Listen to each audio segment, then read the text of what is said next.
Pride versus humility. For whoever exalts himself will be humbled, and he who humbles himself will be exalted. What is valuable about me? That's a difficult question to answer. If I say a lot proud position, I acknowledge that everything I am and I have achieved by myself. What if I say a lot because Elohim considers me his son? If I say nothing, humble position, I acknowledge that everything I am and have comes from Elohim. What if I say nothing because I lack self-esteem? Examples of pride. Lucifer, the disciples of Yeshua. Examples of humility. The tax collector. Moses. Yeshua, the perfect example. Examples of pride. Lucifer. For all that is in this world, the lust of the flesh, the lust of the eyes, and the pride of life is not of the Father, but is of the world. If we speak of pride, we must speak of the one in whom this feeling first arose, Lucifer. He decided not to be content with his position, but wanted to ascend to a higher one. In time, he desired to be so exalted that he longed to occupy the very throne of Elohim. We have inherited the desire to do whatever pleases us, to possess whatever we want, and to gain positions that allow us to acquire fame or wealth. That is what the world offers us. But not all the aspiration is pride. The satisfaction derived from a child's success or personal ambition is not necessarily unhealthy pride. The important thing to remember is that our possessions, skills, and achievements do not determine our worth. Pride consists of not giving Elohim the glory for what he does in our lives. It is the disciples of Yeshua. Now there was also a dispute among them as to which of them should be considered the greatest. They had spent more than 3 years with Yeshua. He had just washed their feet and told them about his bloodshed for all. Yet as they ate dinner, their conversation had nothing to do with all this. Which of them was the greatest? Their pride led them to believe they deserved the top spot. They failed to grasp the gravity of their feelings. They were pushing Elohim away from their hearts because of their pride. Yeshua got straight to the point. I am among you as the one who serves. In other words, if you want to be great like your master, serve others. Our pride tells us that we deserve to be served by others, or we are better than them. We need Elohim's grace to become humble servants. Examples of humility. The tax collector. And the tax collector, standing afar off, would not so much as raise his eyes to heaven, but beat his breast, saying, Elohim, be merciful to me, a sinner.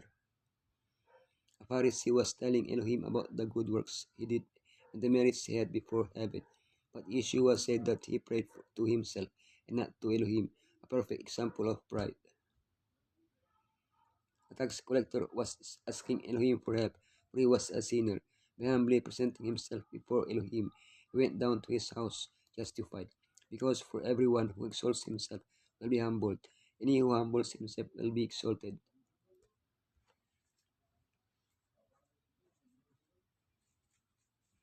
True humility begins when we acknowledge our sin and ask for Elohim's help. Then, we will not look upon others as inferior. We will not seek public recognition. We will not let others give us the recognition. We will receive Elohim's grace.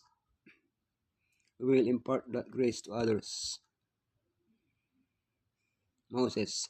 By faith, Moses, when he became of age, refused to be called the son of Pharaoh's daughter, choosing rather to suffer affliction with the people of Elohim than to enjoy the passing pleasures of sin. Moses was trained to be the next Pharaoh of Egypt. He was a great strategist and had great intellectual capacity. At the age of 40, he decided to put all this aside and join his people. He was the liberator. His mighty arm would free his brothers, a grave mistake. Elohim could not use him while he harbored such pride. Another 40 years in communion with Elohim in the desert made him a very humble man.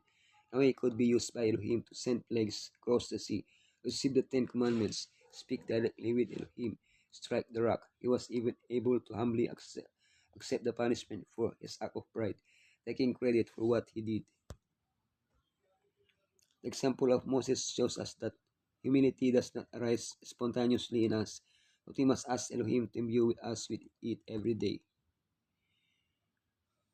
Yeshua, the perfect example, in being found in appearance as a man, he humbled himself and became obedient to the point of death, even the death of the cross.